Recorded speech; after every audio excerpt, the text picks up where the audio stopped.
sugar beans, the red speckle.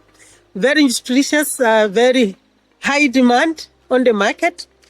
We always get orders. Even now, we have 500 metric tons of sugar beans that they require in South Africa, but we can't meet the demand.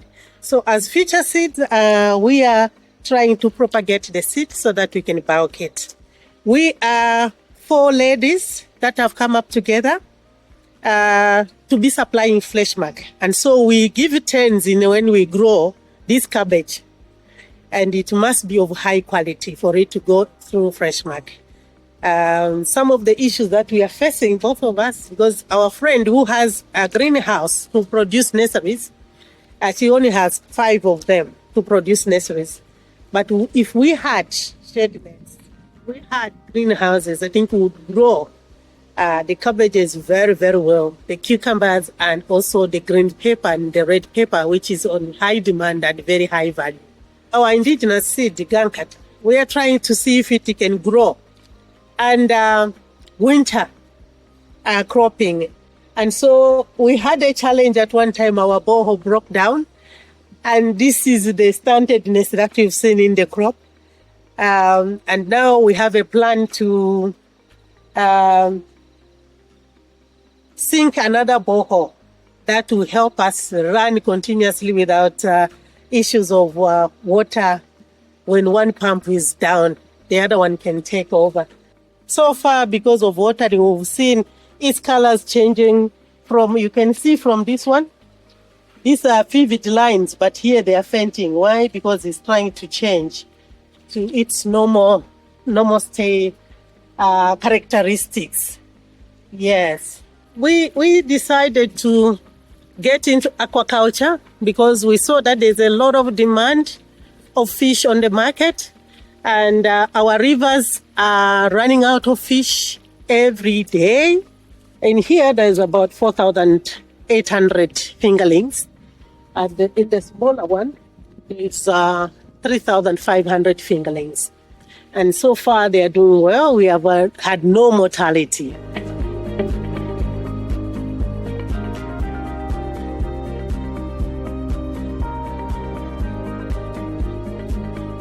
I must say, the two of us, we are at the end of the value chain. We are marketers. Mm-hmm. We are in export of our indigenous rice, the aromatic rice. But when we reach the market, there are issues to do with quality. There are issues to do with volume. Time to manage the contracts because you need to aggregate. So we realize we need to go back into production of seed. We need to know what happens at the stage of every value chain for us to have quality product to take it to the market, including processing. And so this is the finished rice, and this is Super MG. Now, this was normally called Mongo rice. You've seen my packaging down there?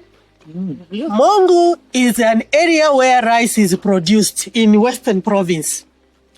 Nakonde is a place where rice is produced in Northern Province. So Mongo rice, JICA and FAO put in money with the government of Zambia, and we produce what we are calling Super MG. MG is Mongo. Super MG. And it's aromatic. Just for Nakonde rice, I can add something on Nakonde rice. See, Nakonde is known for rice, but Nakonde does not produce rice. Rice, you see, comes from Tanzania. So what happened that I was buying a lot of rice from Tanzania. I didn't know that Nakonde, we can produce rice. So what we did was now to test the ground. We got the land and we had to test the ground. So what we did was to go and get some people from Tanzania who produce rice and seeds. So they came and did what they do in Tanzania. And what happened was that when we harvested rice, the rice was good. So now the issue is, if we are to change the way of farming, we need to get into mechanization. Nakonde needs plenty of water to be harvested alone. Because when enough water is harvested in Nakonde, this will encourage commercial farming. when plenty of water is available in Nakonde, this will encourage livestock, to encourage fish farming. So we need a dam to be constructed in Nakonde to increase production. Yes. Yeah, and the other thing that we've realized or learned over time is issues of processing. You see, rice traditionally would dry it on the sacks, and the wind will come and sand will go on there. And when you cook it, it just got a lot of sand. So we need a processing machine that can sort the stone and clean the rice. So what you are seeing now. This area then was affected by the drought, or when you mentioned yes, but so what's going to be the next step after the drought? What we saw was the soil become very hard. We would read the weather and it would say, tomorrow it will rain, tomorrow it will rain. And we never watered it. kept waiting. And we lost the crop. If we have a dam, a reservoir, which most of the farms around here have done, Yeah. in the night, we don't have power from 8 hours. There hasn't been any power. But So in power the is another night, problem. it comes in. The pump will run to fill the reservoir. And you'll be able to use that water to water your crop. Ellie, the best strategy for dealing with climate change, without any doubt, is to improve the nutrient value of your soil. Because once you start, and we're having a conversation here, once you start to hold more water in the soil and you build that crumb structure in the soil and provide a really welcoming home for the microbes and the worms and others, that soil will be far more moist. Right? And what it does also, it provides greater resilience to the plants that grow in the soil and to withstand the high temperatures and the cold temperatures and the fluctuations in climate. Right? So what we are really dealing with is a system that's always been changing. So the best thing that we can do to build built-in resilience is to build the soil health. And that's just, we're finding that whilst the media will hear it here and there's lots of different perspectives and that might scare a lot of people, and carbon dioxide is one of those issues and so on. And we're just talking about before about how we can draw CO2 down into the soil And capture it, right? and capture it. See, these leaves here, these are the best solar panels that you'll find on planet Earth. Yeah. Like chlorophyll and the photosynthesis is capturing everything through the sunshine, and that's drawing in the carbon through carbon dioxide, turns it into a liquid sugar, which is, and I have had a South African expert who lives in Australia and who's a friend, and in part of the mentoring, he came to our farm, and we were wondering how long to grow the pasture grasses before we move the animals and so on. And he was saying, and we know a lot of this, but he was demonstrating something to me which I'd never done before. And he said, Dean, take that little bit of grass that's growing, it's a juvenile, it's a young grass, only so high, right? And he said, pull at the bottom of this, there's a little bulb at the bottom of that grass, and he said, bite on it. No one ever asked me to do this before, and I thought, well, I'm not a cow, I haven't had to think. Before you did. You did? What's that? And I did. And I was blown away. It was just like maple syrup. It was beautiful and sweet. Sugar. The sugar It was the sugars in. that in sugar wheat in Itonga. So you know that. I know the glass. So you know what I'm talking about. Right. Yeah. We call it in sugar wheat. Yeah. The name we call it in Tonga. So the animals, they know this. Yeah. And they look at us and they go, you don't look at stupid humans. And they go, well, you don't listen to me. We want to go to that paddock now and you keep me in this other paddock. I see. Because if we observe and see what they're doing and try and understand, well, what are they trying to tell us? Right? Let it empty our head for a minute and listen and observe, like I was shown. And with humility, I had to pretend I was a cow and eat this thing, and then I'll never forget that experience. He's So, been eating it every day. I'm working on that. So, I like that. my point really is, No, he's a sweetie. if we work with those natural systems and use the capability that nature gave us to capture the energy in the sun and turn it into the sugars, which is what feeds the soil, then the job is done for us. At the time of audit, the Podding. rains fell. Oh, yeah. And we thought the rains will come because the weather forecast Yeah. kept telling us, as you said, oh, in 2 days, the rains will come. So we couldn't. We said, let's wait. Since we have one borehole, we can't water everywhere. Let's wait for the rains.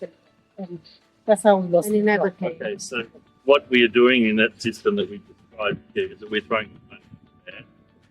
That we want to make sure when we put money and invest in there, by whatever intervention, that's going to leverage and it's going to be a market, you'll understand this. And your supply chain or your value chain, which you might think starts from the seeds that you clean and then you sell into the market. Your value chain starts well before that. It starts in the soil. So if you get the soil condition right, you give that every chance to grow a healthy plant with the seeds and so on, beans and seeds and peas and so on, that have the resilience, and more importantly, they have the nutritional density. You take a small area and you just try something different, but you only try one thing. Because if you try lots of things, it's like making a cake. I've got my traditional way of making it, and then I'm going to try a new one, and I put a bit of this, that, and something else. And I go, that was a fantastic cake. What did you do? And you go, well, I don't really know. I just put all these things in there, right? Or the opposite could happen. Yeah. So you change one. Change one thing at a time. That's a scientific approach, because it gives you a control mechanism and you vary only one thing. Therefore, the difference you see can only be a result of that one thing that you did. So you could take an area that might be 10 square meters, and that's sufficient for the biology to demonstrate to you what works and what doesn't. And if you make a mistake, and mistakes are good because that's the only way we really learn. Yeah. We are at EllySams Farm. We are touring with the delegation of Australian agricultural experts, farmers from the Mullen Institute, from the Coalition for Conservation and Regenerative Farmers Institute of Australia. And we have toured the farm here at EllySams, and it's quite remarkable to see what can be done through partnerships between Australian institutions and Zambian farmers. We came to visit this farm because it's a place where they suffered quite a bit with the droughts. We heard a lot about what they're doing, what sort of assistance they need, and we would like to maybe hear from the owners of this beautiful farm on their insights after we had a long chat with Coalition of Conservation and the two experts that we brought here to Zambia, Carolyn Hall from the Mullen Institute and also Dean Belfield from the Regenerative Australian Farmers. Well, thank you so much for this awesome visit. You're welcome once again.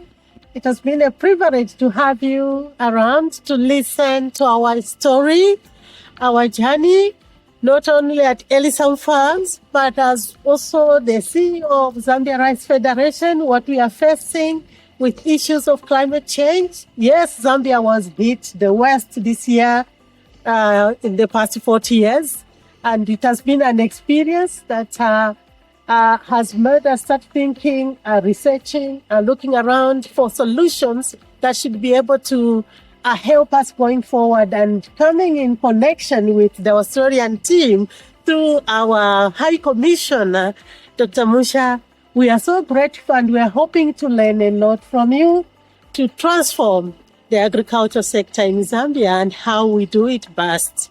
Thank you so much. Thank you, Ellie. And we discussed quite a few different things here. We talked about soil quality, improving, water catchment and all sorts of things. But I think what's important about our visit was that we also learned from you a lot on how you do things and the areas that you feel that you should learn a bit more from other experts. So we're here to help, and we would like to come back and continue this dialogue with you. But I'd like to also thank, of course, the High Commissioner of Zambia to Australia and New Zealand, Dr. Munshia, who has been instrumental in organizing all the visits that we've had so far today in Lusaka. And also thank you for all the insights that you shared with us.